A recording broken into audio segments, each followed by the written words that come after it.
नाज़रीन welcome back to दुनिया today. हम बात कर रहे हैं कि विकी लीक के हमाम में सभी नंगे हैं, पूरी दुनिया में एक आलमी हमाम है, पूरी दुनिया में लोग इसमें नंगे हैं, लेकिन पाकिस्तान का जो विकी लीक का हमाम है वो सबसे अनोखा, सबसे लाडला हमाम है, जिसमें कोई मान ही नहीं रहा कि विकी लीक एक हकीकत है।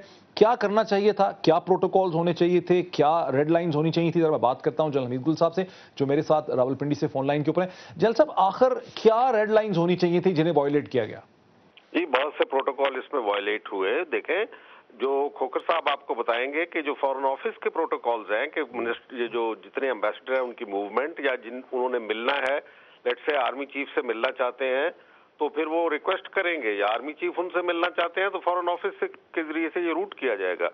जहां तक with in the establishment, military establishment का ताल्लुक है, तमाम कम्युनिकेशन एड्रेस की जाती है आईएसआई को। उसके यानी इन्विटेशन जो आती है डिप्लोमेटिक फंक्शन के लिए, वो सब आईएसआई के पास आती हैं। आईएसआई फिर उनको सर्विस हेडक्वार्टर्स में भिजवाता है, वो क्लियर करते हैं, फिर उसके बाद इंस्ट्रक्शन देते हैं अगर कोई इंपॉर्टेंट बात हो तो वो उनको रिपोर्ट की जाए। तो ये एक प्रोसीजर है जिसको over the period of time इसको बहुत ज्यादा वायलेट किया गया है। अगर फर्ज किया parliament takes notice of it तो फिर ये डेमोक्रेसी को भी स्ट्रेंथन करेगा और पार्लियामेंट की साख भी बहुत ऊंची हो जाएगी। पार्लियामेंट क्या करे, आप क्या रेकमेंड करते हैं? एक्सप्लेनेशन मांगे जी वजीर आजम साहब से कि आपने चीट किया हमको, जब आपने हमारे से तो यूनानिमस रेजोल्यूशन ड्रोन अटैक के खिलाफ करवा रहे थे, आपने इनिशिएट भी खुद किया था, टेबल भी खुद किया था वो रेजोल्यूशन, और हमने मुतफिका तौर पे आपको इजाजत दी थी कि हाँ हम नहीं चाहते ये, यानी आपका साथ दिया था। लेकिन बिहाइंड द सीन आप जाके ये बातें कर रहे थे कि आप किए जाओ, तो बाकी चीजें जो हैं वो तो जरा रुकिए जनरल साहब, ये बड़ा अहम पॉइंट आपने, ये बड़ा अहम नुक्ता, ये बड़ा अहम आपने नुक्ता उठाया, फॉरवर्ड लुकिंग नुक्ता उठाया। जरा रुकिए मेरे साथ। खोख साहब, आपके ख्याल में पार्लियामेंट को उठाना चाहिए, प्राइम मिनिस्टर से पूछना चाहिए, क्या कर रहे थे जनाब आप? नहीं, पूछना तो चाहिए, बाकी वो एक्सप्लेनेशन क्या देते हैं या पार्लियामेंट इफेक्टिव है या नहीं है, दीज आर सेपरेट इश्यूज।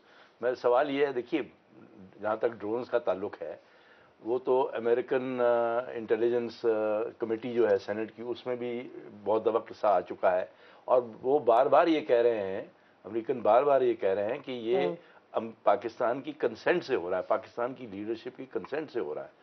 तो where is a scope for speculation, या जैसे हमारे प्राइम मिनिस्टर साहब कह रहे हैं कि ये मफरूज़ा है और ये है वो है। I mean there is no room for that. I mean let's be honest, you know. और मैं समझता हूँ जितने अब तक स्टेटमेंट सरकार से इशू हैं, they are very unfortunate. They paint you in an even worse position. तो एक तो झूठ, एक थोड़ी सी सिचुएशन हाइपोथेटिकल से जरा गौर करें। जिस किस्म के लीक्स आ रहे हैं, इसका सियासत पे क्या असर पड़ता है, लोगों के ताल्लुकात पे क्या असर पड़ता है? अब अगर रहमान मलिक साहब की मुलाकात होती है जनरल अहमद शुजा पाशा से, जो डीजी इंटेलिजेंस हैं, इसके इंटर सर्विस इंटेलिजेंस हैं, और तो ज़ाहिर है कि रहमान मलिक साहब उन्हें कहेंगे कि ये सब झूठ है, ये गलत है, जनरल साहब ये बिल्कुल दिस इज़ नॉट ट्रू। वो आगे से कहेंगे हाँ झूठ तो है, लेकिन फिर भी आपको ये क्यों लग रहा है कि मैं इसे कहते हैं जनरल कियानी को मशवरा दे रहा था कि तख्ता उलट दें। आखिर इन लोगों के आपस की जो रिलेशनशिप है, इसका क्या होगा? ये सब बातें डिस्क्लोज हो रही हैं। जरदारी साहब एमक्यूएम के बारे में कह रहे हैं कि एमक्यूएम को सिर्फ 20% सपोर्ट हासिल है कराची के अंदर, वो सिर्फ हल्का बंदियां कर गए हैं general Musharraf. Lack of trust पहले भी था। देखिए, आपकी पूरी जो रूलिंग एलीट है, चाहे सिविल मिलिट्री दोनों, एक्सपोज एक तरह से हो गई है। पहले स्टेट और नेशन में इतना मिसट्रस्ट था, ये और एग्रीवेट हो गया है। और I want to also take up this issue. Ijaz ने कहा कि जी देखें ना, आपको अमेरिका से हेलीकॉप्टर्स चाहिए थे फ्लड के लिए, आपको उनसे इक्विपमेंट चाहिए वॉर ऑन टेरर के लिए। अव्वल तो खैर उनको भी हमसे बहुत कुछ चाहिए, तो इसका ये मतलब नहीं कि हम लेट जाएं उनके सामने और जो हरकतें हमारे लीडर्स करें वो करें। इजाज, मतलब आपका आखिर ये एक सटल पॉइंट, उनका पॉइंट तो सही है कि मतलब अगर उनको मतलब हेलीकॉप्टर हमें चाहिए, इसका ये मतलब तो नहीं कि हम लेट ही जाएं।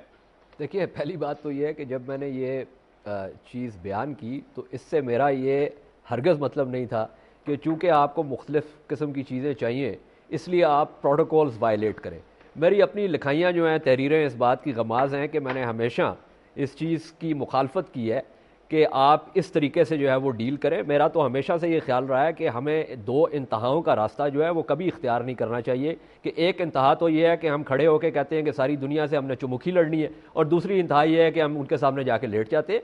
एक दरमियाना रास्ता भी होता है, और इस सिलसिले में आपके साथ मेरी जो है वो ज़ाती हैसियत में भी बात होती रही और आपको मेरा नुक्ता नज़र पता है। मैं सिर्फ ये कह रहा हूँ कि मुख्तलिफ ये पिछली जो दहाइयाँ हैं जहाँ से बात शुरू हुई थी, उसमें बदकिस्मती से हमने एक ऐसा रास्ता इख्तियार किया अपने ताल्लुकात में अमेरिका के साथ کہ جس میں اس قسم کی چیزیں ہمارے سامنے آتی ہیں، اور مختلف اداکار جو ہیں وہ امریکہ کا رخ کرتے ہیں یا امریکی سفیر سے رابطہ کرتے ہیں اور اس سے مشورے لیتے ہیں، اس کو مشورے دیتے ہیں۔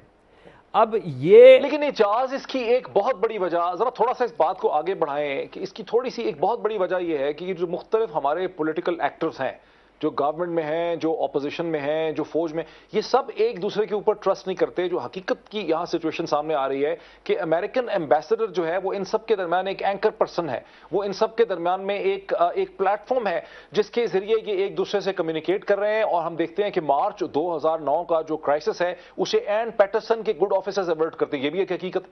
دیکھیں، اینکر پرسنز کی بہت حیثیت جو ہے وہ وزنی ہوتی ہے، اسی لیے آپ بھی اس وقت سب سے وزنی حیثیت میں بیٹھے ہوئے ہیں، یہاں پہ ماڈریٹ کر رہے ہیں ساری ڈسکشن کو۔ کویسچن از کہ آپ نے کمیونیکیٹ کرنا ہے۔ دیکھیے، اس چیز کو یہ ذہن میں رکھیے کہ جتنے بھی اداکار ایک دوسرے سے باتیں کر رہے تھے یا ایک دوسرے کے حوالے سے باتیں کر رہے تھے، ان میں سے کسی کو اس بات کا احساس نہیں تھا کہ یہ تمام گفتگو جو ہے کہیں ریکارڈ ہو رہی ہے، یا اگر ریکارڈ ہو رہی ہے تو یہ کسی وقت اس طرح سامنے آ جائے گی۔ Now they have been caught as I would say in فلیگرانٹے ڈیلیکٹو۔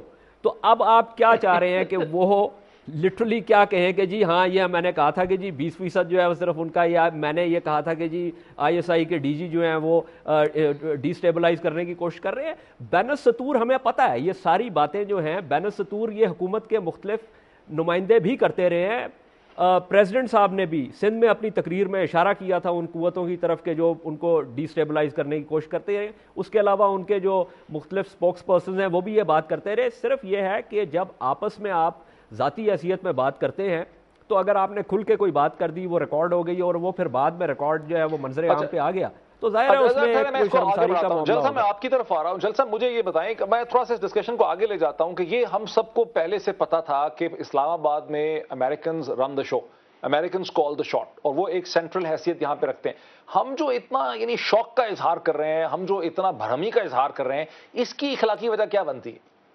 دیکھیں، یہ تو ابھی کیا کریں گے اس کے لیے، یعنی ISPR کی جو ایک سٹیٹمنٹ آئی ہے ون لائنر، میرا خیال ہے وہ کافی ہے کہ یعنی خفت کو مٹانے کے لیے یہ بھی انہوں نے تو کم از کم یہ نہیں کہا کہ یہ غلط ہے ساری کی ساری باتیں، تو صرف یہ کہہ دیا کہ بھئی ہم احترام کرتے ہیں، یعنی we can make a new start, وہ الگ بات ہے۔ لیکن جہاں کلیئر کٹ وائلیشن ہوئی، کچھ تو جو ہے کہ جو جس کو کہتے ہیں کانڈکٹ ان بیکمنگ، اور اس کو یہ فوج میں ہم یہ جملہ استعمال کرتے ہیں، اور دوسرا کہتے ہیں کہ پروسیجرل مسٹیکس ہیں اس کے اندر، پروٹوکول مسٹیکس ہیں۔ لیکن جہاں بالکل کلیئر کٹ آپ کے سامنے یہ دو کیسز آئے ہیں، ایک تو پارلیمنٹ کو ڈیسیو کرنا، ابھی وہ پتہ نہیں اس کے لیے کیا پنشمنٹ ہو سکتی ہے، لیکن میرا خیال ہے کہ اگر وزیر اعظم اس کی ایکسپلینیشن پارلیمنٹ کو نہیں دے سکتے تو پارلیمنٹ کو چاہیے کہ ان کا استعفیٰ ڈیمانڈ کرے۔ دوسرا جو ہے دورانی صاحب کا جو مسئلہ میں پہلے ہی بتا چکا ہوں، اگر ان کو دو کو ایگزامپل بنا دیں گے تو you will set the ball rolling, اور یہ ڈیموکریسی کو مضبوط کرنے کے لیے ایک بہت اچھا قدم ہوگا۔ It's an opportunity, it should be used as an opportunity. نہیں، لیکن حقیقت پسندانہ طور پہ آپ کو لگ رہا ہے چلن صاحب کہ ایسی کوئی چیز ہو سکے گی ہمارے سسٹم میں جہاں سب کچھ سب کو پتا تھا ہو رہا ہے، صرف ایکسپوجر ہوا ہے ابھی؟ جی، لیکن وہ تو سب کو پتا تھا، جانتے تھے، لیکن اگر اب یہ کھل کے بات آ گئی، دیکھیں نا ایک جرم ہے، وہ پتا ہے کہ ایک جرم ہو رہا ہے، لیکن جب پبلک میں آ جائے تو پھر اس کا نوٹس ضرور لیا جانا چاہیے۔ امریکہ کے اندر ہمیں پتا تھا کہ کلنٹن صاحب کا وہاں پہ آپ کو، لیکن جب مونیکا لیونسکی کا کیس آیا تو کیا انہوں نے نوٹس نہیں لیا اس کا، پھر اس کو کٹہرے میں کھڑا کیا یا نہیں کیا؟ جب چیز سامنے آ جاتی ہے، گندگی آتی ہے، کچھ ایکشن لینا پڑتا تھا۔ میرے ساتھ رہیے جی ڈاکٹر صاحبہ۔ محیط، اصل بات یہ ہے کہ دیکھیں ان کو، ہمارے پولیٹیشنز کو، ملٹری لیڈرز کو نہیں پتا تھا کہ یہ باتیں ریویل ہوں گی، وہ ایشو نہیں ہے۔ ایشو ہے کہ وہ اس قسم کی باتیں امریکن سے کر کیوں رہے تھے۔ دیکھیں، اگر آپ نے امریکن سفیر سے بات کرنا ہے، آپ پاکستان امریکن ریلیشنز کے بارے میں بات کریں، آپ کا تو کیا بنتا ہے کہ آپ جا کے ڈسکس کریں، کر تو رہے تھے لیکن حقیقت وہی غلط ہے نا۔ تو وہ جو مائنڈ سیٹ ریویل ہوتا ہے، جو مائنڈ سیٹ، اور دیکھیں اب عمران خان بھی ملا تھا US کانگریشنل ڈیلیگیشن سے، اس نے تو نہیں کہا I am very pro American یا کچھ، اس نے ایک اپنا ویو پوائنٹ دیا آن واٹ ہی تھاٹ کہ امریکہ کی پالیسیز غلط ہیں، یہ وہ۔ باقی سیاستدان اپنی اس طرح دیتے، جو بات، جو اصل بات ہے وہ یہ ہے کہ یہ باتیں جو کرتے ہیں یہ غلط ہے، یہ نہیں کہ اگر نہ ریویل ہوتی تو صحیح۔ Let me take a quick break. ناظرین ایک بریک لیتے ہیں، بریک کے بعد اس ڈسکشن کو اسی پوائنٹ سے کنٹینیو کرتے ہیں۔